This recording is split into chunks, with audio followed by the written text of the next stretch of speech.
के साथ हम अपनी क्लास स्टार्ट करेंगे। लंबा गहरा श्वास। ओम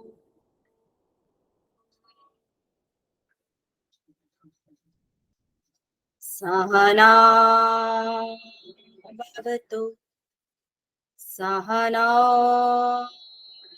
भुनक्तु सह वीर्यं करवावहै तेजस्विनावधीतमस्तु मा विद्विषावहै। ओम शांति शांति शांति। मेरे साथ प्रतिज्ञा दोहराएं। मैं प्रतिज्ञा करती हूँ आजीवन नियम का पालन करूंगी। मैं प्रतिज्ञा करती हूँ विश्व में योग का पताका फहराऊंगी। मैं प्रतिज्ञा करती हूँ फर्स्ट टाइम में नेट जेआरएफ क्लियर करूंगी। मेरी संकल्प शक्ति सुदृढ़ है, पवित्र है, अबाध्य है। ओम ओम ओम। मैं अपनी संकल्प शक्ति से सब कुछ कर सकती हूँ। ओम ओम ओम। मेरे पास अजय मनोबल है। ओम ओम ओम। अपने दोनों हैंड्स को रब करेंगे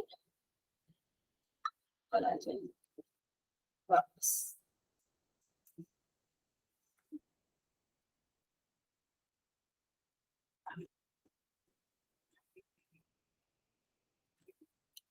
मेरी स्क्रीन प्रेजेंट हो रही है? Yes ma'am.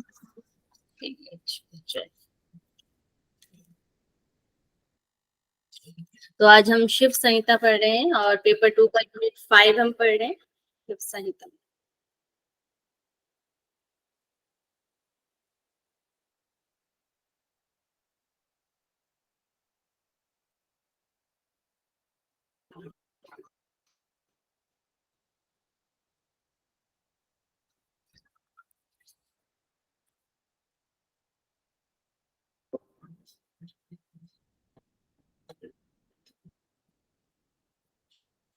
तो शिव संहिता में देख लेते हैं। पहले हम इसकी बाहरी आउटलाइन देख लेते हैं कि इसमें क्या क्या चीजें हैं। मेरी आवाज आ रही है ना सभी को? आवाज और स्क्रीन दिखाई दे रहा है ना? Yes ma'am. Yes ma'am. चलो ठीक है, स्टार्ट करते हैं। तो इसके जो रचयिता हैं या तो अज्ञात माने जाते हैं या शिव को इसमें माना जाता है कि इसके रचयिता हैं। दो इसमें ले सकते हैं हम। पूर्ण रूप से नहीं कहा जा सकता शिव नहीं कहा है, या अज्ञात है, पता नहीं है इसका। फिर इसमें श्लोकों की संख्या दी गई है। तो ये कैवल्य धाम की जो पुस्तक है, कैवल्य धाम द्वारा जो शिव संहिता लिखा गया है, उसमें 642 श्लोक हैं। अलग अलग जो हमें अलग अलग शिव संहिताएं मिलती है उसमें अलग अलग श्लोकों की संख्या दी गई है। तो ये कैवल्य धाम के अकॉर्डिंग है। तो इसमें टोटल 642 श्लोक दिए गए हैं। ठीक है। और इसमें फर्स्ट में 99, सेकंड जो इसमें अध्याय है उसमें 57, थर्ड में 115 और फोर्थ में 111 और फिफ्थ में 260। इस तरीके से आपकी श्लोकों की ये संख्या दी गई है। और इसमें पटल इसमें 5 है। पटल अध्याय को यहाँ पर पटल कहा गया है। ठीक है। और शतक किसमें कहा गया है अध्याय को? गोरक्ष संहिता। गोरक्ष संहिता। प्रकरण किसे कहा गया है? गैरेंट संहिता में प्रकरण कहा गया है। उपदेश कहा गया है? हठ प्रदीपिका में उपदेश कहा गया। तो इसमें पटल कहा गया है। इस चीज का हमें ध्यान रखना है। फिर इसमें वाद की बात करें तो अद्वैतवाद है। अद्वैत मतलब जो एक ही ब्रह्म को जो मानता है वह अद्वैत मानता है। जीव और ब्रह्म दो अलग चीजों को नहीं मानता, केवल एक ही ब्रह्म है उसको जो मानता है वह अद्वैतवाद है। अद्वैतवाद और किसमें हमने पढ़ने को मिला था? हमें योग बीज में भी अद्वैतवाद दिया गया, वहां पर भी। फिर इसमें संवाद की बात करें तो यहाँ पर संवाद ईश्वर या शिव का है और पार्वती जी का यहाँ पर बताया गया है। फिर यहाँ पे योग की बात करें तो यहाँ पर 4 प्रकार के योग की बात की गई है। मंत्र, हठ, लय और राज। यहाँ पे 4 प्रकार के योग की बात की है। और टेक्स्ट है जिसमें हमें अलग अलग प्रकार के योग का वर्णन मिलता है। किसी में सप्तांग योग, किसी में षडांग योग का मिलता है। और चतुरंग योग का वर्णन मिलता है। यहाँ पे योग के 4 प्रकार बताए गए। फिर हम आसन की बात करें तो यहाँ पे 4 प्रकार के आसन हैं, सिद्धासन, पद्मासन, उग्रासन और स्वस्तिक आसन। उग्रासन, पश्चिमोत्तान को यहाँ पर उग्रासन कहा गया है। प्राण की बात करें तो यहाँ पर 10 प्रकार के प्राण की बात की गई है। नाड़ी शोधन की बात करें तो यहाँ पर एक बार में 20 बार और दिन में 4 बार करने के लिए कहा गया है। टोटल 80 बार, एक दिन में 80 बार कुंभक करने की या नाड़ी शोधन करने की बात की गई है। धारणाओं की बात करें तो 5 प्रकार की यहाँ पर धारणाएं मिलती हैं। मुद्राओं की बात करें तो 10+1 यहाँ पर योनि मुद्रा को एक और ऐड किया गया है, योनि मुद्रा। तो यहाँ पर और जो टेक्स्ट मिलते हैं हमें ज्यादातर 10 मुद्राओं का वर्णन वहां पर मिलता है। फिर नाड़ी की बात करें, इसमें 3.5 लाख नाड़ियां बताई गई है। एक अकेले ऐसा टेक्स्ट है जिसमें जो नाड़ियों की संख्या 3.5 लाख बताई गई है, और जो भी हमें टेक्स्ट मिलते हैं उसमें 72,000 नाड़ियों का वर्णन हमें मिलता है। फिर हमें मुख्य नाड़ियां यहाँ पर बताई गई हैं। पहले तो 3.5 लाख बताई है, उनमें से भी जो मुख्य में 14 यहाँ पर बताई गई, प्लस एक और बताई गई, तो टोटल हो गया आपकी 15 नाड़ियां। तो ये होगी चित्र नाड़ी, ठीक है। फिर यहाँ पर कुंडली के यहाँ पे 3.5 लपेटे बताए गए हैं। फिर यहाँ पे कुंडली को यहाँ पर वाग्देवी कहा गया है, और टेक्स्ट में अलग अलग कुंडली के में अलग अलग नाम बताए गए हैं। यहाँ पर कुंडली को वाग्देवी भी कहा गया है। यहाँ पर साधक के 4 प्रकार बताए गए हैं, मृदु, मध्य, अधिमात्रक और अधिमात्रम। ये 4 प्रकार साधक के यहाँ पर बताए गए। यहाँ से क्वेश्चन आपके बनते हैं, और एक आसन से आपके क्वेश्चन बनते हैं। आसनों से काफी क्वेश्चन बने हैं, और यहाँ से भी अब ज्यादातर क्वेश्चन पूछे जा रहे हैं। और चक्र की बात करें यहाँ पर 6 मतलब कि 7 चक्रों की बात है। सहस्त्रार चक्र की भी यहाँ पर बात की गई है। फिर योग की अवस्थाएं की बात करें तो यहाँ पर 4 अवस्थाएं बताई गई हैं योग की। और अन्न के भी प्रकार बताए, अन्न 4 प्रकार के यहाँ पर बताए गए।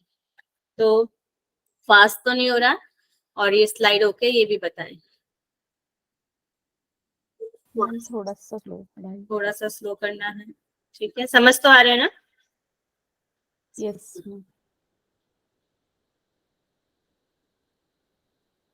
ये स्लाइड ओके है?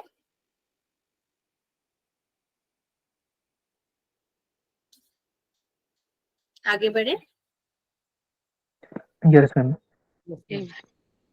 नेक्स्ट, फिर शिव संहिता के हम देखेंगे किस पटल में हमें क्या चीजें दी गई, क्योंकि यहाँ से भी क्वेश्चन बना हुआ है। तो हमें ये चीजें अच्छे से ध्यान रखनी है कि किस पटल में क्या चीज दी गई है। तो प्रथम पटल है, प्रथम पटल को यहाँ पे लय प्रकरण भी कहा गया है। लय मतलब कि यहाँ पर जो हमारी आत्मा, जो हमारे शरीर है, ये जो हमारी आत्मा ब्रह्म में जो लीन हो जाती है, इसलिए इसको यहाँ पर लय प्रकरण कहा गया है। तो इसमें हमें प्रथम पटल में कर्म कांड मिलता है, ज्ञान कांड मिलता है, दार्शनिक मान्यताएं मिलती हैं, और पंच तत्व की विवेचना मिलती है। जो हमारे पंच तत्व होते हैं, पंच तत्व कौन कौन से होते हैं? जल, आकाश, वायु। हाँ, तो ये हमारे पंच तत्व के बारे में बताया गया, उनके गुण के बारे में बताया गया है कि इसमें कितने गुण हैं, और कौन कौन से गुण हैं, और कौन कौन सी इंद्रियां हमारी यूज होती हैं। ये सारी विवेचना इसमें दी गई है, पंच तत्व विवेचना। यहाँ से भी आपके क्वेश्चन आया हुआ है। और ठीक है, फिर हमारा आता है द्वितीय पटल। द्वितीय पटल में तत्व ज्ञान प्रकरण है। जो हमारे ब्रह्मांड में जो चीजें हैं, वही हमारे शरीर में क्या क्या चीजें हैं उनके बारे में बताया गया है। तो यहाँ पर नाड़ी का वर्णन आता है, और ब्रह्मांड का वर्णन भी लिख सकते हैं। कुंडली का वर्णन यहाँ पर आता है, और वैश्वानर अग्नि के बारे में यहाँ पर बताया गया है। फिर आपका तृतीय पटल, इसको प्राण प्रकरण बोला गया है। इसमें प्राण के बारे में बताया गया है। तो यहाँ पे हृदय पंकज की बात की गई है। अनाहत चक्र को यहाँ पर हृदय पंकज कहा गया है। प्राण की बात करें तो यहाँ पे 10 प्रकार के हमें प्राण बताए गए हैं। 5 प्राण और 5 उप प्राणों के बारे में बताया गया है। फिर यहाँ पे गुरु की महिमा के बारे में बताया गया है। सिद्धि प्राप्ति के लक्षण बताए गए हैं। नाड़ी शोधन की विधि बताई गई है। योग में वर्जित विषय, योग में क्या क्या चीजें नहीं करनी है, वह सारी चीजें बताई गई हैं। योग सिद्धि के उपाय भी बताए गए हैं, और योग की 4 अवस्थाएं बताई गई हैं। फिर आसन यहाँ पे 4 प्रकार के बताए गए हैं आसन, और फिर पंच धारणाएं तृतीय पटल में ही बताई गई है। फिर नेक्स्ट है आपका चतुर्थ पटल। चतुर्थ पटल में मुद्रा प्रकरण बताया गया है। यहाँ पे योनि मुद्रा, एक अलग से मुद्रा बताई गई है, उसका नाम है योनि मुद्रा। और उसके अलावा 10 मुद्राएं यहाँ पर बताई गई हैं चतुर्थ पटल में। फिर हम बात करें पंचम पटल की। पंचम पटल में मुक्ति मार्ग के विघ्न बताए गए हैं कि मोक्ष मार्ग के क्या क्या विघ्न हो सकते हैं। तो ये विघ्न यहाँ पर 3 प्रकार के बताए गए हैं, 3 प्रकार के विघ्न बताए गए हैं। फिर यहाँ पे 4 प्रकार के योगों की बात की गई है, मंत्र, हट, लय और राज, ये 4 प्रकार के यहाँ पे योग बताए गए हैं। फिर यहाँ पर 4 प्रकार के साधक बताए गए हैं पंचम पटल में, मृदु, मध्य, अधिमात्रम जो 4 प्रकार के साधक हैं वे पंचम पटल में बताए गए हैं। यहाँ पर एक प्रतीकोपासना बताया गया है, आत्म स्वरूप का साक्षात्कार कैसे करना है वह बताया गया है। फिर यहाँ पे ध्यान के बारे में बताया गया है और 4 प्रकार के अन्न बताए गए हैं और चक्र, षट चक्र या 7 जो चक्र है उनका वर्णन भी यहाँ पर हमें मिलता है। ठीक है, ये तो हो गया आपका अध्याय का या पटल का आपका इंट्रोडक्शन हो गया कि कौन से पटल में क्या चीजें दी गई है। Okay slide. Yes, ma'am. तो यहीं से हमारा क्वेश्चन आया है, हम क्वेश्चन भी देख लेते हैं साथ के साथ। तो इसमें देख लेंगे प्रथम पटल में कौन कौन सी चीजें आई है। आपने क्वेश्चन 1 2 3 4 इस तरीके से ऑप्शन में देखना है और ऑप्शन में ही बताना है। मैम सेकंड सेकंड हो जाएगा मैम। तो इसका आंसर आपका सेकेंड है, बी है। तो इसमें जो हमारा प्रथम पटल है, प्रथम पटल में हमारी क्या है, दार्शनिक मान्यता है, हमने पढ़ा था अभी ऊपर। ठीक है, दार्शनिक मान्यता आपकी यहाँ पर आ जाएंगी। सेकेंड में आपने देखा, द्वितीय पटल में आपका आ जाएगा फोर्थ, शरीर में विशाल ग्रह मांड की प्रतिभूत, मतलब कि ब्रह्मांड के बारे में बताया गया है, वही हमारे शरीर में है। चतुर्पटल में मुद्राएं हैं और पंचम पटल में योग के प्रकार व साधक। तो ये हमारा पंचम पटल में आया। तो हमें अच्छे से इस स्लाइड को अच्छे से पढ़ के जाना है और लर्न करना है, यहाँ से क्वेश्चन बनते हैं। ठीक है, फिर हम स्टार्ट करते हैं प्रथम पटल, लय प्रकरण। ठीक है, तो यहाँ पर जो इसका सबसे पहला श्लोक है, इसमें योग उपदेश का कारण बताया गया है। तो एकम ज्ञानम नित्यम मातेयत शून्यम, इस तरीके से बताया गया है कि एक ही ज्ञान, संसार में एक ही ज्ञान नित्य है, आदि और अंत से जो रहित है, नित्य है और आद्य अनंत शून्य, आदि अंत से जो रहित है। अन्य कोई भी वस्तु सत्य नहीं है, ये बताया गया, कोई भी वस्तु सत्यम नहीं है, कोई भी वस्तु सत्य नहीं है।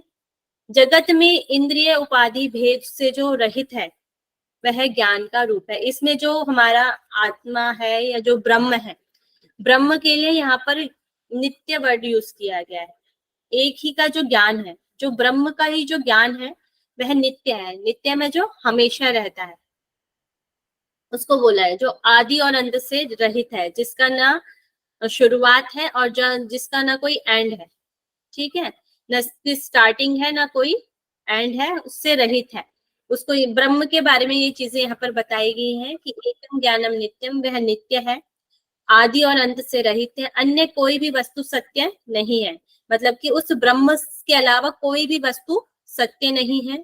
जगत में इंद्रिय उपाधि भेद से जो रहित है, मतलब कि जो हमारा जो शरीर है, शरीर और इंद्रियों से जो रहित है वह ही ब्रह्म है, वह ज्ञान रूप है और वह ज्ञान के रूप में बताया गया है। उसको यहाँ पर ज्ञान भी बोला गया है, ब्रह्म को यहाँ पर ज्ञान भी कहा गया है। ठीक है, फिर यहाँ पर आगे कह रहे हैं, शिव कह रहे हैं, भक्तों पे अनुराग रखने वाला तथा सभी प्राणियों का स्वामी मैं हूँ। विवादग्रस्त लोगों के मिथ्या ज्ञान हेतु भूत मतों को छोड़कर एकमात्र मुझ शिव में समर्पित जीवों के आत्मज्ञान के लिए अब आत्मा की मुक्ति प्रदान करने वाला योग शास्त्र का मैं उपदेश कर रहा हूँ। तो यहाँ पर शिव बता रहे हैं भक्तों पे अनुराग रखने के लिए सभी प्राणियों में मैं हूँ, और विवादग्रस्त लोग मिथ्या ज्ञान, जिन्हें मिथ्या ज्ञान है कि जो ये हमें संसार में जो सारी चीज दिखाई दे रही है, विद्या के कारण जो भी चीजें हमें दिखाई दे रही है, उन मतों को छोड़ना है, उन मतों को छोड़कर एकमात्र मुझ में समर्पित जीवों के आत्मज्ञान के लिए, मतलब कि मोक्ष के ज्ञान के लिए, मुक्ति के ज्ञान के लिए अब मैं योग शास्त्र का उपदेश कर रहा हूँ, ऐसा शिव कह रहे हैं। ठीक है, ये वाली स्लाइड ओके है। या किसी को कुछ पूछना है तो पूछ सकते हैं।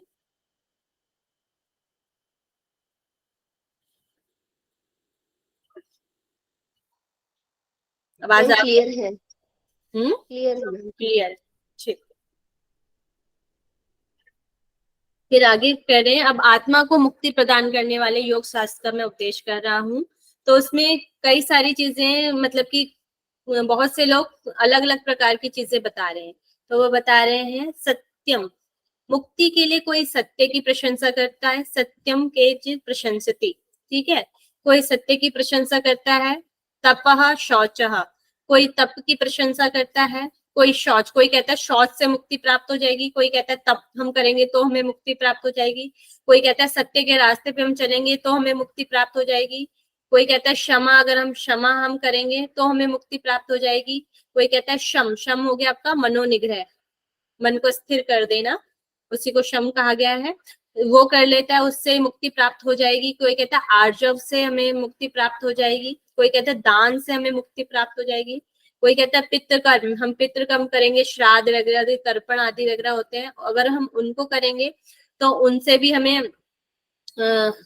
मुक्ति की प्राप्ति होगी। कर्म जैसे वैदिक कर्म होते हैं उनको करने से हमें मुक्ति की प्राप्ति हो जाएगी वैराग्य से। कोई कहता है गृहस्थ कर्म करेंगे तब हमें मोक्ष की प्राप्ति हो जाएगी, अग्निहोत्री, कोई कहता है हवन कर्म वगैरह हम करेंगे उससे हो जाएगी, मंत्र योग से हो जाएगी, तीर्थ सेवा आदि की प्रशंसा करते हैं। इससे अलग अलग लोग बताते हैं कि इन इन चीजों से हमें मुक्ति की प्राप्ति होती है। इस प्रकार मुक्ति के लिए अनेक उपाय बताए गए हैं कि इन इन चीजों से मुक्ति की प्राप्ति हो सकती है। फिर आगे शिव कहते हैं, ये वाली स्लाइड ओके है? Yes, ma'am.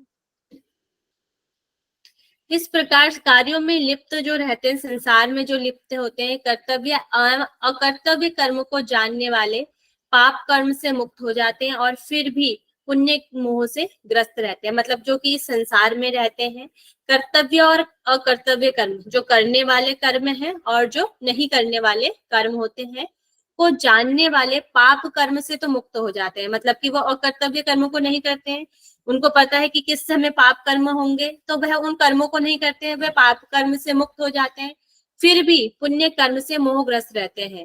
हमें मोक्ष की प्राप्ति कब होती है? कर्मों का त्याग कर देते हैं हम सब। कर्मों का त्याग, निष्काम जब कर्म हमारे करते हैं। हाँ, ना हमारे पाप कर्म हमारे पास रहेंगे और ना हमारे पुण्य कर्म, जब दोनों ही हट जाते हैं तब हमें मोक्ष की प्राप्ति होगी। तो इसलिए यहाँ पर बोला गया है, जब पाप कर्म से मुक्त हो जाते हैं फिर भी पुण्य के मोह से वे ग्रस्त रहते हैं, पुण्य कर्म ही हमें मिलेंगे, इस तरीके से वे ग्रस्त रहते हैं, तो उन्हें मोक्ष की प्राप्ति नहीं हो पाती है। जो इन मतों को मानता है वह पाप और पुण्य का भागी होकर जन्म मृत्यु के चक्कर में ही घूमता रहता है। यहाँ जन्म मृत्यु के चक्कर में मतलब पुनर्जन्म उनका होता रहता है, आगे के जन्म में वे जन्म लेते रहते हैं। इस तरीके से यहाँ पर बताया गया है। फिर यहाँ पर दार्शनिक मान्यताएं बताई गई हैं कि अलग अलग दर्शनों में क्या कहा गया है, प्रचलित परंतु असत्य धारणाएं बताई गई हैं। सांख्य दर्शन, सांख्य दर्शन में कुछ बुद्धिमानों में श्रेष्ठ वेदों के अध्ययन मनन में लगे रहते विचारक नित्य व सर्वव्यापी आत्मा को अनेक बताते हैं। जो सांख्य दर्शन वाले हैं वो कहते हैं कि सर्वव्यापी आत्मा को वह अनेक बताते हैं। फिर चार्वाक जो कहते हैं, अन्य दृढ़ धारणा वाले जो चार्वाक विचारक, जो विषय प्रत्यक्ष है, जो चीज यहाँ में हमें इस जन्म में ही दिखाई दे रही है तभी तक वह मानते हैं चार्वाक दर्शन वाले, उनके अतिरिक्त कुछ भी सत्य नहीं है, स्वर्ग या नरक आदि कहाँ है और अर्थात उनका अस्तित्व नहीं है, ऐसा वह कहते हैं। जो चार्वाक होते हैं वह इसी जन्म को मानते हैं, वह पुनर्जन्म को नहीं मानते। ये नास्तिक दर्शन वाले होते हैं, इनका एक बहुत ही वो है, यावत जीवते सुखम जीवते ऋणम कित्वा धृतम पीतवे, मतलब कि अगर तुम्हें इस जीवन में रहना है और सुखी से जीवन रहना है, चाहे अगर आपको ऋण लेकर भी घी पीना पड़े तो भी लेना है, क्योंकि हमने अगला जन्म नहीं देखा है, इसी जन्म में सब कुछ कर लेना है। ये इनकी मान्यता यहाँ पर बताई गई है। ठीक है मैम, वो पहला थोड़ा बताइए, सांख्य दर्शन। सांख्य दर्शन कुछ बुद्धिमानों में श्रेष्ठ वेदों के अध्ययन में जो लगे रहते हैं, ये विचारक नित्य आत्मा को अनेक बताते हैं। इसमें जो सांख्य दर्शन वाले हैं वे आत्मा को अनेक बताते हैं। मनीषा जी, आप इसके बारे में बता सकते हैं कुछ? जी मैम, आत्मा का वो पुरुष अनेक है ये सांख्य दर्शन में। उन्होंने बहुपुरुषत्व माना है, जैसे योग दर्शन में एक ही पुरुष। हाँ। जैसे योग दर्शन में एक पुरुष की बात की है, यहाँ पर बहु पुरुषों की बात की है, अनेक आत्माओं की बात की गई है। ठीक है,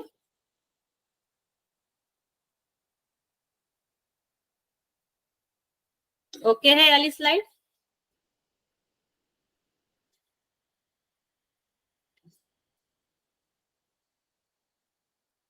आगे चले। Yes ma'am. जी मैम। फिर कुछ और भी है इसमें दर्शन।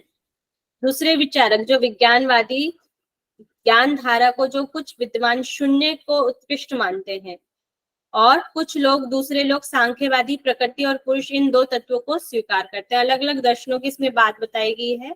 कुछ शून्य को मानते हैं ज्ञान धारा, कुछ विद्वान हैं जैसे बौद्ध धर्म वाले हैं, वे शून्य को उत्कृष्ट मानते हैं। कुछ दूसरे लोग वाले हैं वे सांख्यवाद होते हैं, जो प्रकृति और पुरुष, जैसे ये प्रकृति पुरुष सांख्य का ये चार्ट है, ये तो सभी को पता ही होगा। तो उन दो तत्वों को ही स्वीकार करते हैं, पुरुष और प्रकृति को। और फिर नेक्स्ट कहते हैं कि इसमें एक तो नीश्वरवादी होते हैं जो ईश्वर की सत्ता को मानते हैं, और एक ईश्वर मतलब कि सगुण धारा को मानते हैं और निर्गुण को मानते हैं। तो परमार्थ परम सत्य से विमुख भिन्न भिन्न मताग्रही अपनी अपनी बुद्धि एवं श्रुत ज्ञान, श्रुत मतलब सुने हुए ज्ञान के अनुरूप विचार कर इस जगत को नीश्वर, ईश्वर की सत्ता को नहीं मानते। परम सत्य मतलब जो हमारा मोक्ष का ज्ञान है या जो परम सत्य है उस ईश्वर तक पहुंचना, तो उससे विमुख जो भिन्न भिन्न मिताग्रही है, जो अलग अलग मत के लोग हैं, अपनी बुद्धि एवं शुद्ध ज्ञान, जो उनकी बुद्धि है और अपने जो सुने हुए जो ज्ञान के अनुरूप विचार कर इस जगत को अनीश्वर बताते हैं, मतलब कि ईश्वर की कोई सत्ता है ही नहीं, ऐसा बताते हैं। तो कुछ अन्य विचारक इसे ईश्वर की सत्ता है ऐसा कहते हैं। किसी भी सिद्धांत के प्रति दृढ़ न रहने वाले लोग युक्ति पूर्वक इस जगत को अनेक प्रकार से अभिव्यक्त करते हैं, कि कोई कहता है ईश्वर है, कोई कहता है ईश्वर नहीं है, कोई प्रकृति और पुरुष दो तत्व बताते हैं, कोई शून्य को बताते हैं, कोई कहते हैं कि आत्मा बहुत सारी है। इस तरीके से अलग अलग चीजें यहाँ पर बताई गई। फिर पुनः पुनः सब शास्त्रों को देखकर और विचार कर यही एकमात्र योग शास्त्री सर्वश्रेष्ठ माना गया है। ये सारे अभी मत सब देख लिए, तो उसके बाद आगे शिव कहते हैं सभी को पुनः पुनः, सभी शास्त्रों को पुनः पुनः देखकर और विचार कर यही एकमात्र योग शास्त्री सर्वश्रेष्ठ माना गया है। जो योग शास्त्र है उसको यहाँ पर सर्वश्रेष्ठ बताया गया है। और किसमें योग शास्त्र को सर्वश्रेष्ठ बताया गया है? योग बीज में, योग बीज में योग मार्ग को क्या कहा गया है? नाथ मार्ग, नाथ मार्ग या मुक्ति मार्ग, नाथ मार्ग और सिद्धि मार्ग, है ना? सिद्धि मार्ग। चलिए, ओके स्लाइड।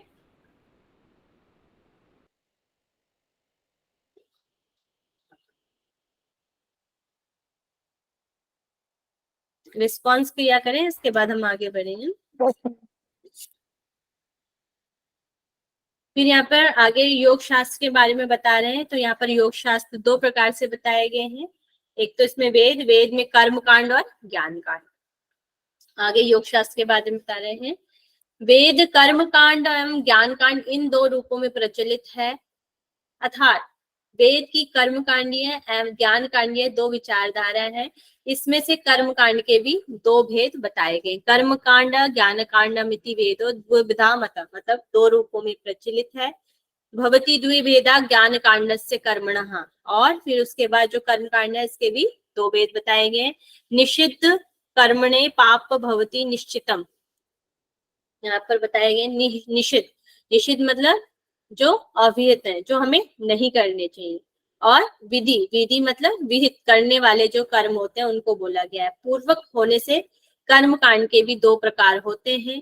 निषिद्ध कर्म करने पर निश्चय रूप से पाप होता है, तथा विधि पूर्वक विहित कर्म करने पर निश्चित रूप से पुण्य प्राप्त होता है, यहाँ पर बताया गया है। तो वेद के दो प्रकार, कर्म कांड और ज्ञान कांड। ज्ञान कांड को हम आगे पढ़ेंगे, पहले हम कर्म कांड के बारे में पढ़ेंगे। कर्म कांड के भी दो पार्ट यहाँ पर बताए गए। निषिद्ध यानी अविहित यहाँ पर बोला गया है, जो कर्म नहीं करने चाहिए उनको निषिद्ध कर्म यहाँ पर बोला गया है। फिर है विधि, और इसको विहित वहां पर बोला गया है। और यहाँ मतलब जो काम करने होते हैं, इनके भी तीन पार्ट बताए गए हैं विहित के। एक तो है नित्य, नैमित्तिक और काम्य कर्म यहाँ पर बताए गए हैं। तो विधि विहित कर्म करने से आपको पुण्य की प्राप्ति होगी और निषिद्ध कर्म करने से आपको पाप कर्मों की प्राप्ति होती है। तो अब नित्य, नैमित्तिक और काम्य कर्म हम देख लेते हैं। विधि कर्म नित्य, नैमित्तिक और काम्य भेद से 3 प्रकार के होते हैं। नित्य, नित्य मतलब जैसे जो हमें रोज करने वाले हमारे कार्य, रोज हम कौन कौन से काम करते हैं? स्नान करना, खाना पीना। ये जो हमारे कर्म होते हैं, जैसे स्नान हो गया, संध्या पूजा, ये हमें करने चाहिए। तो ये ऐसे जो होते हैं नित्य ही करने चाहिए, और कर्म ना करने, हम नित्य कर्म नहीं करेंगे तो हमें पाप प्राप्त होता है। ठीक है, तो ऐसे कर्म हमें रोज, ऐसे कर्मों को नित्य कर्म कहते हैं, और इनको नहीं करेंगे तो पाप की प्राप्ति होगी। फिर आपका काम्य कर्म, काम कर्म मतलब फल की इच्छा से जो किए जाते हैं कि हमें ये वाला फल प्राप्त हो जाएगा, तो हम उस तरीके से जो कर्म किए जाते हैं वे काम्य कर्म होते हैं। फिर एक होते हैं नैमित्तिक कर्म। नैमित्तिक कर्म में क्या होते हैं? व्रत पर्वादि, जैसे कोई विशेष पर्व आता है, व्रत वगैरह आते हैं, उस पे जो कर्म किए जाते हैं, उस पे जो हम व्रत वगैरह आदि वगैरह लेंगे, या जो भी उनमें जो हम कर्म करेंगे, और कर्म करने से फल की जो प्राप्ति होती है वह नैमित्तिक कर्म कहलाते हैं। ठीक है, तो ये टोटल 3 प्रकार के यहाँ पर हो गए, नित्य, नैमित्तिक और काम्य कर्म। किसी को कोई डाउट है तो पूछ सकते हैं। No ma'am, clear. क्लियर है, ओके। यहाँ पर कर्म फल भी बताए गए हैं, तो स्वर्ग रूप में और नरक रूप में बताए गए हैं। स्वर्ग रूप पुण्य कर्म से हमें स्वर्ग की प्राप्ति होती है, और नरक रूप से पाप कर्म से नरक की प्राप्ति होती है। तो पाप कर्मों का फल भोग लेने के पश्चात उसी प्रकार पुण्य कर्मों के भी फल का भोग समाप्त हो जाने पर निश्चय रूप से पुनर्जन्म लेना पड़ता है, इसमें संशय नहीं है, ये बताया गया है। तो जैसे पहले आपके पाप जो कर्म होंगे उनका फल आपको भोगना पड़ेगा, उसी प्रकार फिर जो आपके पुण्य कर्म है उनका फल का भोग समाप्त हो जाने पर पुनः निश्चित रूप से पुनर्जन्म लेना पड़ता है, इसमें कोई संशय नहीं है। मतलब कि आपके बार बार जन्म होंगे, आपको बार बार जन्म लेना पड़ेगा और फिर मृत्यु होगी। इस तरीके से ये चक्र चलता रहेगा, इसमें संशय नहीं है। तो इससे आपको मोक्ष की प्राप्ति नहीं हो सकती है। तो उसके बाद फिर आगे को कहते हैं, जब हमारे कर्म कांड से हमारी मोक्ष की प्राप्ति नहीं हो रही है, तो आगे हम ज्ञान कांड का वर्णन करेंगे। तो इसके बाद आगे ज्ञान कांड दिया गया है। कर्म कांड से क्या होता है? हमारे पाप पुण्य कर्म चलते रहते हैं और हम जन्म और मृत्यु के चक्कर में फंसे रहते हैं। तो आगे कहते हैं इसके अलावा मैं ज्ञान कांड का वर्णन करते हैं। तो ज्ञान कांड में देख लेते हैं हम क्या क्या चीजें बताई गई हैं। सुविचारशील योगी को कर्म कांड के उक्त महत्व को इन जानकर उसे त्याग कर देना चाहिए। योगी पुण्य एवं पाप इन दोनों को त्याग करके ज्ञान कांड मतलब ज्ञान मार्ग में प्रवृत्त होता है, ज्ञान कांड की ओर जाता है। आत्मा ही देखने जानने योग्य में सुनने योग्य होती है। जो हमारी आत्मा है वह देखने योग्य, जानने योग्य, सुनने योग्य है। ऐसी जो श्रुति है, ऐसा जो हमने सुना है वह मुक्तिदायिनी है तथा तत्व गान कराने वाली है। उसी का प्रयत्न पूर्वक सेवन करना चाहिए। मतलब कि हमें आत्मा के बारे में जानना चाहिए, जो देखने योग्य, जानने योग्य, सुनने योग्य, उसके बारे में ही जानना चाहिए, पाप पुण्य के रूप में नहीं जानना चाहिए। फिर यहाँ पर जो आत्मा है उसके बारे में उदाहरण देके बताया गया है। जैसे सूर्य प्रतिबिंब, यहाँ पर सूर्य बताया गया है, और जैसे अलग अलग जो घट है या अलग अलग जो बर्तन है उसी में हमें सूर्य उसी प्रकार, जैसे इसमें वही सूर्य दिखाई देगा, इसमें भी वही सूर्य दिखाएगा, और इसमें भी वही सूर्य दिखाई देता है। तो यहाँ पर उदाहरण दिया गया है। जिस प्रकार एक सूर्य को घड़े के अंदर देखने पर सूर्य के अनेक भेद दिखते हैं, मतलब कि सूर्य तो एक ही है मगर हम अलग अलग बर्तनों में देखेंगे तो वह हमें अलग अलग दिखाई देता है।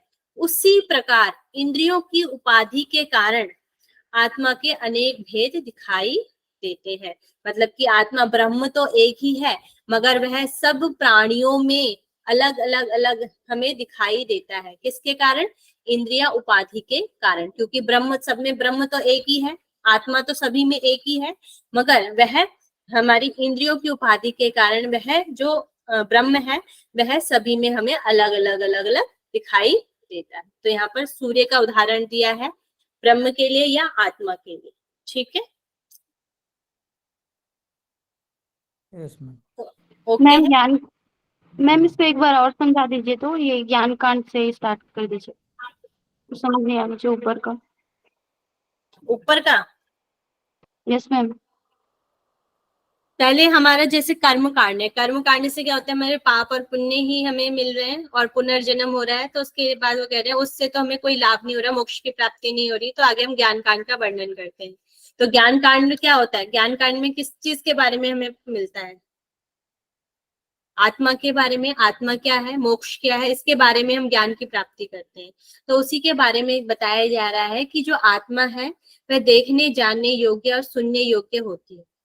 मतलब कि हम ब्रह्म के बारे में जानते हैं, आत्मा क्या है उसके बारे में जानते हैं, ऐसी जो श्रुति है मुक्तिदायिनी और तत्व ज्ञान कराने वाली है, उसी का प्रयत्न पूर्वक सेवन करना चाहिए। मतलब कि उसी के बारे में हमें जानना चाहिए कि ब्रह्म क्या है, नित्य क्या है, सत्य क्या है, आदि अंत से जो रहित है वह क्या चीज है और उसको हम कैसे प्राप्त कर सकते हैं। ठीक है, ओके मैम, थैंक यू। ये वाला ओके है, सूर्य और प्रतिबिंब वाला।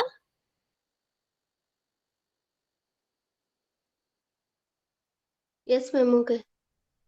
ठीक, नेक्स्ट हम बढ़ते हैं। यहाँ पर कुछ उदाहरण और दिए गए हैं। स्वप्न अवस्था, जैसे स्वप्न जगत में अनेक भेद उत्पन्न होते रहते हैं और नींद से जाग जाने के बाद कुछ भी शेष नहीं रहता है।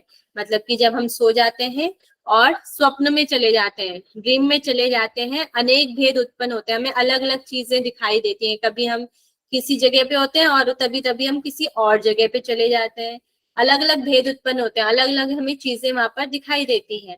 और नींद से जाग जाने के बाद कुछ भी शेष नहीं रहता, और जब हम जागृत हो जाते हैं तो वह सारी कोई भी चीज हमारे सामने नहीं रहती है, हट जाती है। उसी प्रकार जैसे ही ब्रह्म का ज्ञान होता है, अविद्या भी नहीं रहती है। जैसे ही हमें ब्रह्म का ज्ञान हो जाता है, अविद्या, ये जो संसार है वह क्या है, अविद्या है, माया है, वह अविद्या भी हट जाती है, नहीं रहती है।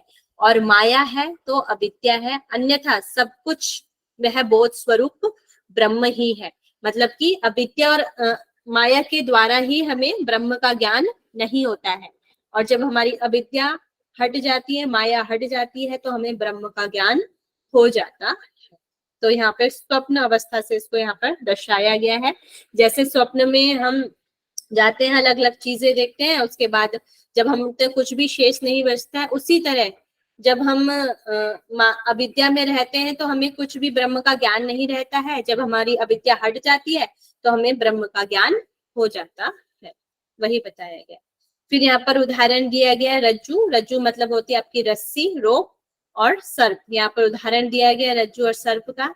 जिस प्रकार रस्सी को सर्प समझ लिया जाता है, यहाँ पर जैसे इसको सर्प समझ लिया, ये सर्प की तरह दिखाई दे रहा है। जिस प्रकार रस्सी को सर्प समझ लिया जाता है, सीपी और चांदी का उदाहरण दिया है। और सीपी में चांदी की भ्रामकता होती है। भ्रामक मतलब जो सीपी है वह हमें चांदी की तरह दिखाई देती है, ये चांदी की तरह दिखाई देती है। उसी प्रकार परमात्मा में इस संसार की भ्रांति होती है। मतलब कि हम इस संसार को ही सब कुछ मान लेते हैं, उसी प्रकार परमात्मा में इस संसार की भ्रांति होती है।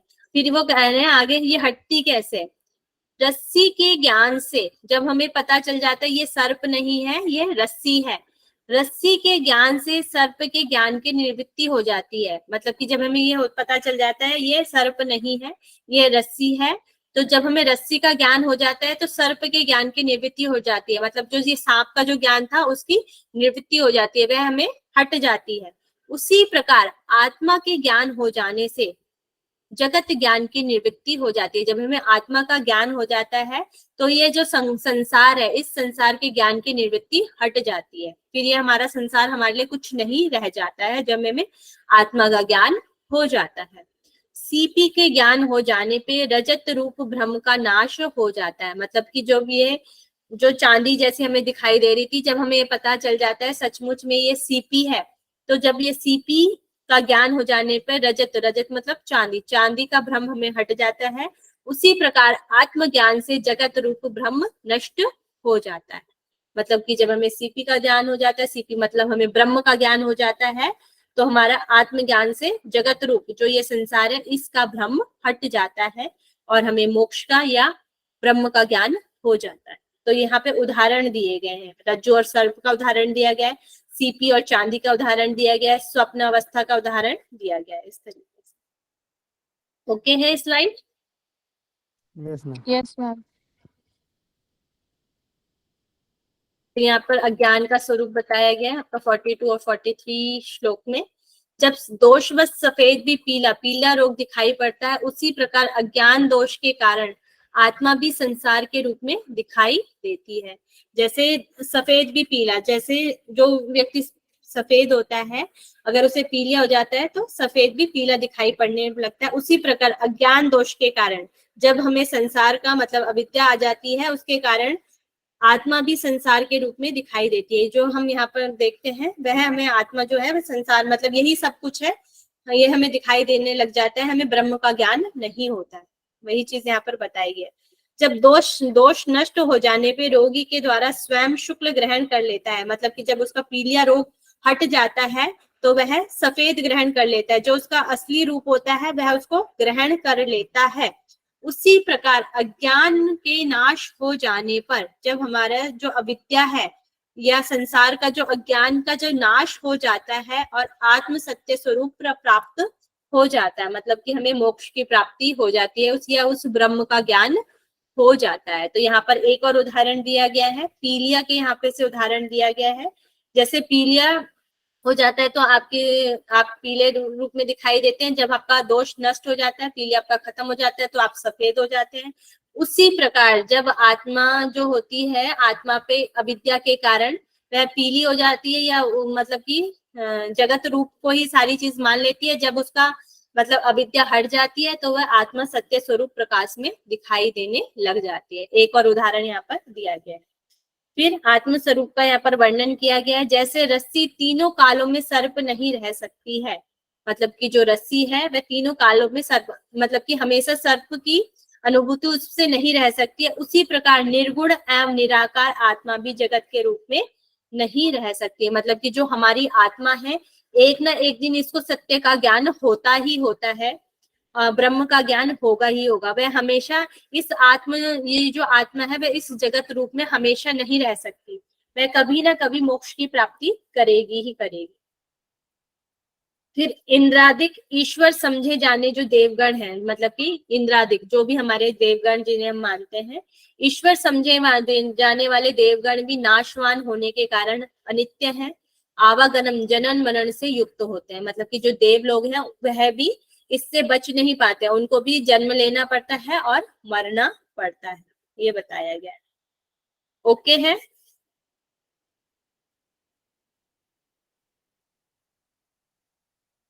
Yes, ma'am. यस या no? Yes, ma'am. Yes ma'am. ठीक, फास्ट तो नहीं हो रहा, तेज तो नहीं हो रहा? नहीं मैम। ठीक, तो यहाँ पर चैतन्य का स्वरूप बताया गया, नित्य तत्व, मतलब कि आत्मा का जैसे मोक्ष, आत्मा का स्वरूप भी से हम समझ सकते हैं, जैसे गीता में भी बताया गया आत्मा का स्वरूप क्या है, और हमने योग बीज में भी पढ़ा था, तो उसी तरह यहाँ पे बताया गया है समस्त चराचर जगत में चैतन्य ब्रह्म से उत्पन्न हुआ है। मतलब कि जो भी ये सारा जगत है उस चैतन्य ब्रह्म से ही उत्पन्न हुआ है, इसलिए सबका त्याग कर चैतन्य में आश्रय लेना चाहिए। मतलब कि हमें सब चीजों को छोड़कर उसी में ही आश्रय लेना चाहिए, उस ब्रह्म में ही आश्रय लेना चाहिए। ईश्वर से लेकर समस्त जगत पूर्णता एकमात्र सत्य चित्त आनंद स्वरूप पूर्ण है। मतलब कि वह पूर्ण है, सत्य है, चित्त है, आनंद है, पूर्ण है, द्वैत रहित है, मतलब कि एक है। द्वैत रहित मतलब एक है, आत्मा से व्याप्त है, मतलब कि वह एक ही है, उसके कोई दो रूप नहीं है, केवल एक ही है।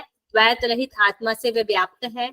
आत्मा स्वयं प्रकाशित है, अपने आप ही प्रकाशित होती है, उसको किसी के सपोर्ट की जरूरत नहीं होती प्रकाशित होने के लिए। सर्वथा पूर्ण है, नित्य है, हमेशा रहती है, एकमात्र सत्य है, आनंद स्वरूप है, ज्ञान स्वरूप है और द्वैत रहित है। मतलब कि यह आत्मा की आपकी विशेषताएं हो गई है कि वह स्वयं प्रकाशित है, सर्वथा पूर्ण है, नित्य है, एकमात्र सत्य है, आनंद स्वरूप है, ज्ञान स्वरूप है और द्वैत रहित है। तो यहाँ पर चैतन्य का स्वरूप हो गया और आपका आत्मा का स्वरूप हो गया, उस तरीके से यहाँ पर बताया गया। फिर यहाँ पर संसार के 3 प्रकार बताए गए हैं। पुनश्चय आपके मैसेज में भी नहीं देख पाऊंगी अगर कोई कर रहा है तो। अरि मित्रो दासीन पुनश्चय संसार शत्रु। अरि मतलब हो गया आपका शत्रु, मित्र मित्र और मुदासीन मतलब कि उदासीन तटस्थ। उदासीन हो गया आपका ना जो सुख में सुखी होता है ना किसी दुख, वह उदासीन भाव रहता है, उसको ना सुख की अनुभूति होती है ना दुख की अनुभूति होती है। इस रूप में 3 प्रकार का है जो व्यवहार में निश्चित रूप से लक्षित होता है। मतलब कि संसार में हमें 3 प्रकार के लोग मिलेंगे। एक शत्रु, शत्रु मतलब कि जो दुखी व्यक्ति है उस तरीके से हम ले सकते हैं, उस तरीके से हमें लोग मिल सकते हैं। एक होते हैं मित्र लोग मिलेंगे जो हमें सुखी मनुष्यों से हम ले सकते हैं, सुखी प्रकार के मनुष्य मिलेंगे। और एक हो जाएंगे उदासीन जो ना हमारे सुखी और दुखी कोई भी रूप में नहीं दिखाई देंगे। इस तरीके से 3 रूप यहाँ पर बताए गए हैं, शत्रु, मित्र और उदासीन रूप। ठीक है, 3 प्रकार के लोग बताए गए व्यवहार की दृष्टि से, शत्रु, मित्र और उदासीन। Okay slide. Yes ma'am. फिर यहाँ पर पंचभूत सृष्टि की उत्पत्ति यहाँ पर बताई गई है। जैसे हमारे योग बीज में किसके द्वारा उत्पत्ति हुई थी? ब्रह्म, फिर अहंकार, फिर पंचमहाभूत, फिर सप्तभूतात्मक पिंड। हाँ, इस तरीके से उत्पत्ति हुई है। और हमारे योग दर्शन में प्रकृति और फिर उसके तत्व।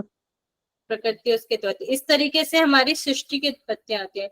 जो हमारे अलग अलग टेक्स्ट हैं, सब में अलग अलग टेक्स्ट में अलग अलग हमारी सृष्टि की उत्पत्ति बताई गई है। तो हम यहाँ पर देख लेते हैं तो हमारी सृष्टि की उत्पत्ति किस तरीके से बताई गई है पंचभूत के द्वारा। तो शुद्ध ब्रह्माणी, शुद्ध ब्रह्म की संबंधता से अविद्या, जो हमारा शुद्ध ब्रह्म है उसमें क्या होती है? अविद्या माया के साथ होती है। अर्थात शुद्ध ब्रह्म एवं अविद्या के संयोग हो जाने पर, वहां पर अहंकार को बताया गया, यहाँ पर अविद्या बताई गई। शुद्ध ब्रह्म और अविद्या के संयोग हो जाने पर सृजन आरंभ होता है। ऐसे ब्रह्म के तेज अंश से आकाश महाभूत भासित होता है। सबसे पहले आपका शुद्ध ब्रह्म है, शुद्ध ब्रह्म के साथ जब अविद्या का संयोग हो जाता है, उस अविद्या के संयोग से ब्रह्म के अंश से सबसे पहले आकाश महाभूत भासित होता है। मतलब कि आकाश महाभूत उत्पन्न होता है। फिर आकाश से वायु की उत्पत्ति होती है और आकाश और वायु दोनों जब मिल जाते हैं तब अग्नि की अभिव्यक्ति होती है। मतलब कि अग्नि उत्पन्न होती है। और आकाश, वायु और अग्नि, 3 जो हमारे तत्व हैं, आकाश, वायु, अग्नि, तीनों से जल की हमें प्राप्ति होती है। तथा आकाश, वायु, अग्नि और जल के संयोग से पृथ्वी भासित होती है। जब हमारे 4 हमारे गुण मिल जाते हैं, हमारे आकाश, वायु, अग्नि, जल, जब ये 4 चीजों का संयोग हो जाता है तो पृथ्वी भासित होती है। इस तरीके से सृष्टि की उत्पत्ति होती है। तो इसमें सबसे पहले शुद्ध ब्रह्म, शुद्ध ब्रह्म से अविद्या, अविद्या के बाद आकाश, आकाश के बाद आपका वायु, वायु से अग्नि, अग्नि से जल और जल से आपकी पृथ्वी भासित होती है। इस तरीके से आपकी सृष्टि की उत्पत्ति यहाँ पर बताई गई है। Okay slide. जी मैम। फिर यहाँ पे गुण बताए गए हैं इनके, इसमें क्या गुण है और गुण ग्राहक इंद्रियां यहाँ पर बताई गई हैं। तो सबसे पहले तत्व है आपका आकाश, वायु, तेज, तेज अग्नि या तेज बोला जाता है यहाँ पर, जल और ये पृथ्वी। तो आकाश, आकाश का गुण क्या है? शब्द। ठीक है, तो इसमें कुल गुण कितने? शब्द एक ही गुण है तो 1। तो इसकी गुण ग्राहक इंद्रिया कौन सी है? कर्ण इंद्रिया, मतलब कि कान वाली। कानों से हम शब्द को सुन सकते हैं तो इसलिए आकाश वाला आ जाएगा। ठीक है, फिर है वायु। वायु को हम किससे जान सकते हैं? स्पर्श से ना। इस मतलब कि स्पर्श से हमें पता चलता है कि वायु चल रही है कैसे। तो यहाँ पे 2 इसके गुण आ जाते हैं, इसमें शब्द भी आ जाएगा और स्पर्श भी आ जाएगा। तो इसके केवल 2 गुण हो जाएंगे। और इसकी गुण ग्राहक हमें पता कैसे चलेगा वायु का? त्वचा से हमें पता चलता है। ठीक है, नेक्स्ट है तेज, अग्नि। तो इसका गुण क्या है? रूप, रूप होगा। और इसमें कुल गुण हो जाएंगे आपके 3, शब्द, स्पर्श और रूप, ये 3 गुण हो जाएंगे। इसकी गुण ग्राहक इंद्रिया चक्षु, चक्षु मतलब आपकी आंखों, आंखों से हमें पता चलता है अग्नि का, तेज का, ठीक है। फिर आपका जल, जल का गुण हो जाएगा आपका रस, रस में 4 गुण हो जाएंगे जल में। शब्द, स्पर्श, रूप, रस, जो पहले के हमारे जो गुण होते हैं वो सारे आ जाते हैं, 4 टोटल हो जाएंगे। इसकी गुण ग्राहक इंद्रिया हो जाएगी आपकी जिह्वा, जिह्वा से हम जल का ज्ञान करते हैं। फिर है पृथ्वी, पृथ्वी आपका गुण हो जाएगा गंध, शब्द, स्पर्श, रूप, रस, गंध, इसमें 5 तत्व आ जाएंगे, 5 गुण आ जाएंगे। और इसकी गुण ग्राहक इंद्रियां है नासिका, गंध को हम किससे लेते हैं, नासिका से। तो ये इसके गुण अच्छे से लर्न कर लेना, इनकी ग्राहक इंद्रियां अच्छे से लर्न कर लेना। यह संपूर्ण जड़ चेतन में जगत चैतन्य से उत्पन्न हुआ है, यह जगत काल्पनिक रूप से सत्य है, इस जगत के अभाव में मात्र चिन्मय चैतन्य ही शेष रहता है। मतलब ये जड़ चैतन्य में जगत चैतन्य से ही उत्पन्न हुआ है, मतलब कि ब्रह्म से ही उत्पन्न हुआ है। यह जगत काल्पनिक रूप से सत्य है, काल्पनिक रूप से ही ये सत्य बताया गया है। इस जगत के अभाव में, जब इस जगत का अभाव हो जाता है, मात्र चिन्मय चैतन्य ही शेष रहता है। पृथ्वी के विघटित होने पर जल तत्व में लीन हो जाती है। अब जिस तरीके से हमारे जो सभी सृष्टि की उत्पन्न हुई है, उसी तरह वह उसमें विलीन भी हो जाते हैं, उसमें निवृत्त भी हो जाते हैं। जैसे पृथ्वी तत्व विघटित होने जल तत्व में लीन हो जाता है, जल तत्व अग्नि तत्व में लीन हो जाता है, उसी प्रकार तेजस तत्व वायु तत्व में लय हो जाता है, और वायु तत्व आकाश तत्व में लीन हो जाता है, और पुनश्च महाकाश अविद्या में लीन हो जाता है, और अंत में परम पद में लीन हो जाता है। ठीक है, तो जो चीजें जैसे जैसे आई थी वैसे वैसे ही वे वापस चली जाती हैं। प्रतिप्रसव। हाँ, प्रतिप्रसव जो होता है उसको भी बोल सकते हैं, जैसे पतंजलि का है, उसी तरह जैसे जैसे जो चीजें आती हैं उसी तरह वह चीजें वापस भी चली जाती हैं और परम पद में लीन हो जाती है, मतलब कि जो हमारा चैतन्य स्वरूप है उसमें लीन हो जाती है। Okay, slide. Yes ma'am. Ma'am फिर इसी का क्वेश्चन आया है, सभी क्वेश्चन पढ़ेंगे और 1 2 3 4 में आंसर देंगे। ऑप्शन 3, ऑप्शन 3 है मैम। ऑप्शन 3 इसका आकाश राइट का आंसर ऑप्शन 3 है। तो आकाश, आकाश में भी हमने पढ़ा था 1 गुण होता है। वायु में कितने गुण होते हैं, 2 गुण होते हैं। 2 गुण। तेज में कितने गुण होते हैं, 3 3 गुण हो जाएंगे। जल में हमारे 4 4 गुण। गुण, और पृथ्वी में 5 गुण। 5 इस तरीके से नेक्स्ट टाइम से आपको यहाँ पर आपकी इंद्रियां भी दी जा सकती हैं, और रूप रस गंध वगैरह इस तरीके से लिखा हुआ भी आ सकता है, तो इसलिए इसको अच्छे से लर्न करके जाइए। ठीक है, फिर है अपनी टाइम क्या हो गया, 445 454। ठीक है, अभी करना है या नेक्स्ट कल करें? मैम नेक्स्ट करते हैं, रहने दीजिए। नेक्स्ट, चलिए ठीक है, हमारा हो गया है 20 तक।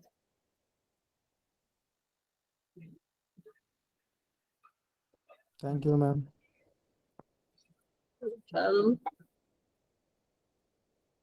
समझ में तो आ गया ना आप लोगों के? जी मैम। चलिए समझ ठीक, में आ गया मैम, लर्न करना बाकी है। लर्न करना। चलिए अब क्वेश्चन आंसर कर लेते हैं। चलिए, शिव संहिता के रचयिता कौन है? अज्ञात और शिव।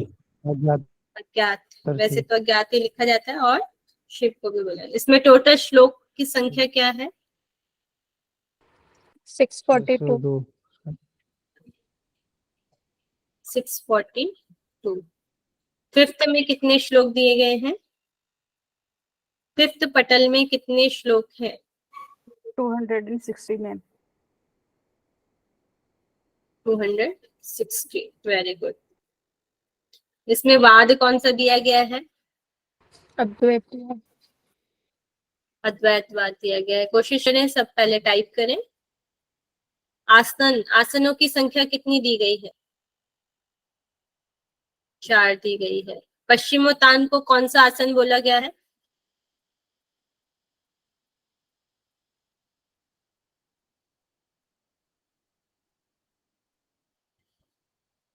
आयुषी सिंह का आंसर आया है उग्रासन। यहाँ पर पश्चिमोत्तान को उग्रासन बोला गया है।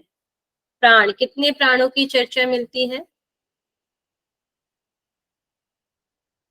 सभी का आंसर सही आ रहे हैं। आशीष, पवन जी का, संध्या जी का, और नेहा जी, अनीता जी, साक्षी जी, चंदन जी। 10 10 10। मुद्राएं, मुद्राएं कितनी बताई गई हैं? 11। और जो 11th जो आपकी मुद्रा है उसका नाम क्या है?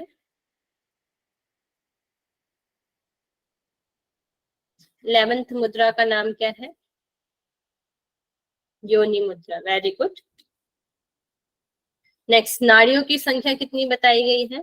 टोटल नाड़ियां कितनी है?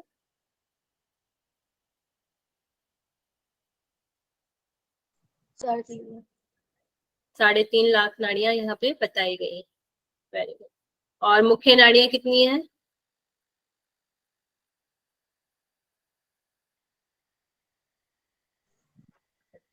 15। 15 टोटल नहीं, 14 + 1 ऐसे लिखेंगे तो वो हो जाएगा, क्योंकि जो मुख्य नाड़ियों की जो संख्या अलग है और +1 अलग है चित्रा नाड़ी। ठीक है।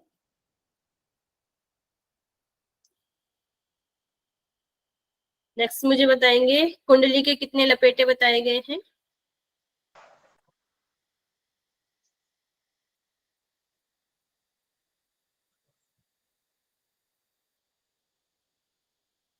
साढ़े 3 लपेटे, 3.5।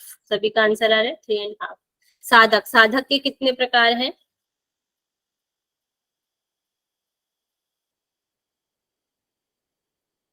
चार प्रकार। प्रथम पटल, प्रथम पटल में क्या क्या चीजें दी गई हैं?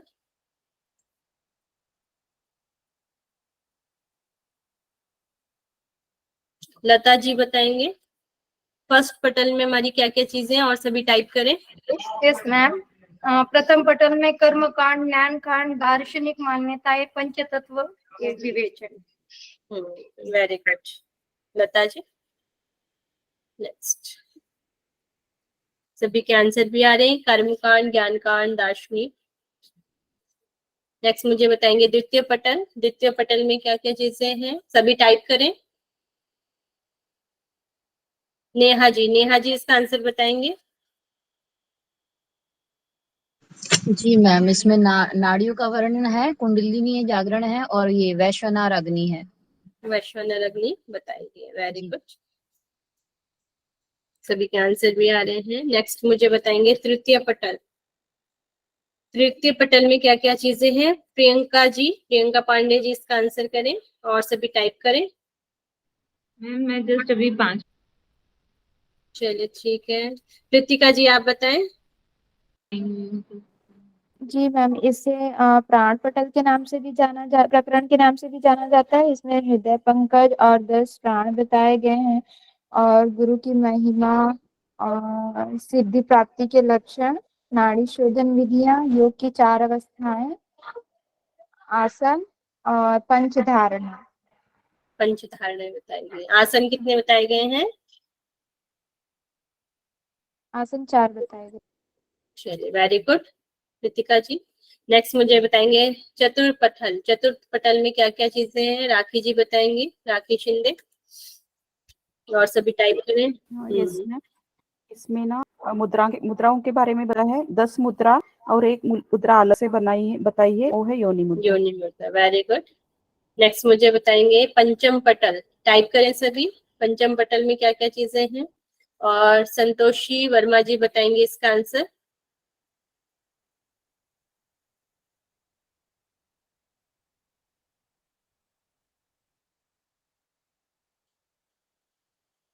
चलिए संध्या जी आप बताएं।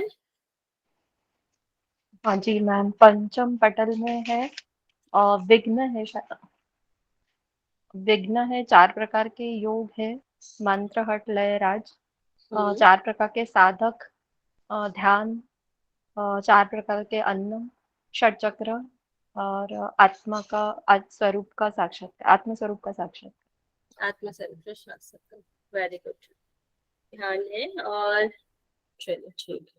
नेक्स्ट इसमें कौन कौन से 2 कांड बताए गए हैं, बताएं। मोक्ष के लिए कौन कौन सी 2 चीजें बताई गई। कर्म और ज्ञान कांड बताएंगे। ठीक है, कर्म कांड के कितने प्रकार बताए गए हैं?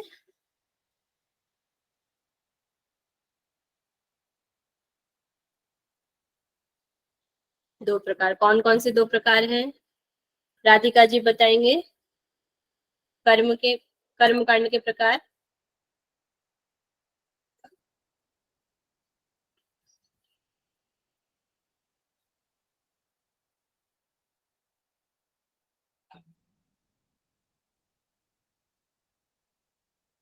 पूजा पूजा गौर जी बताएं।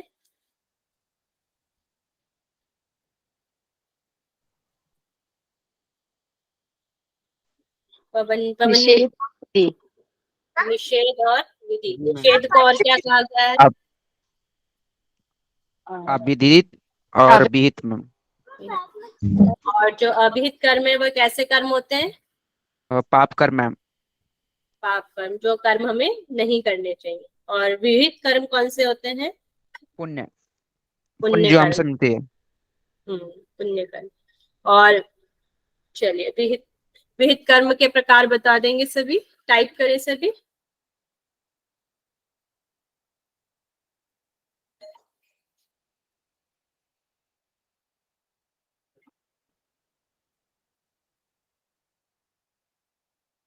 मेघा पाठक जी इसका आंसर करें, कौन कौन से 3 टाइप्स हैं?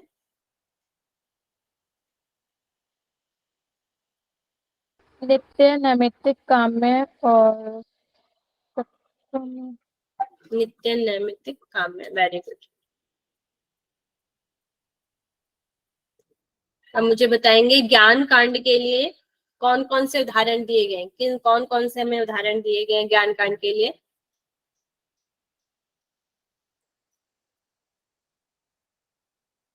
मीनू तनवर जी इसका आंसर करें, कौन कौन से हमें उदाहरण दिए गए हैं? नेहा जी का आंसर आया सूर्य और प्रतिबिंब का, बिंब का प्रतिबिंब। संतोषी वर्मा जी का आंसर आया है, और कृष्णा जी का। आयुषी सिंह इसका आंसर करें। यस मैम, सीपी का वर्णन किया गया है और रस्सी और सांप का और एक पीलिया, इन 3 चीजों से इसको उदाहरण किया गया है। Very good. सूर्य प्रतिबिंब है, हमारा स्वप्न अवस्था से लिया गया है। और हमारा जो है रज और रज्जु और सर्प, सीपी और चांदी, और पीलिया, सब पीलिया से इसका उदाहरण दिया गया ज्ञान कांड को समझाने के लिए। चलिए वेरी गुड। संसार के कितने प्रकार बताए गए हैं? संसार के कितने प्रकार बताए गए हैं? कौन कौन से 3 प्रकार बताए गए हैं?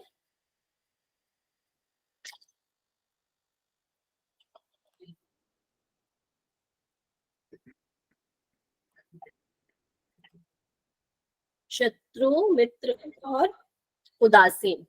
चलिए वेरी गुड, सभी का आंसर सही आ रहा है। सृष्टि की उत्पत्ति किससे हुई है?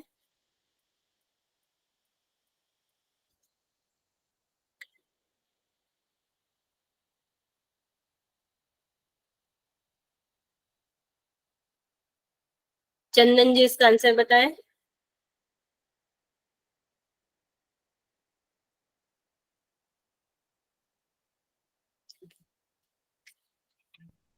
मैम वो गलत हो गया था, ब्रह्मा से अद्वैत। आवाज नहीं आ रही आपकी। मैम ब्रह्मा अद्वैत। अनीता जी आप बताएं।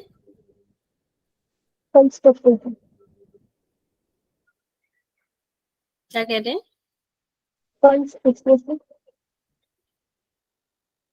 संभावना जी आप बताएं। सद्भावना साहू। यस मैम, ब्रह्म और अविद्या से। ब्रह्म से, फिर अविद्या से। अविद्या के बाद पंचमहाभूत। पंच महाभूतों की उत्पत्ति होती। ठीक है, चलिए आज की क्लास को हम यहीं पे ओवर करते हैं। सभी अपना कमर गर्दन सीधा कर लेंगे शांति मंत्र के लिए। लंबा गहरा श्वास। ओम सर्वे भवन्तु सुखिनः, सर्वे सन्तु निरामया, सर्वे भद्राणि पश्यन्तु, मा कश्चित् दुःखभाग् भवेत्। ॐ शान्तिः शान्तिः शान्तिः।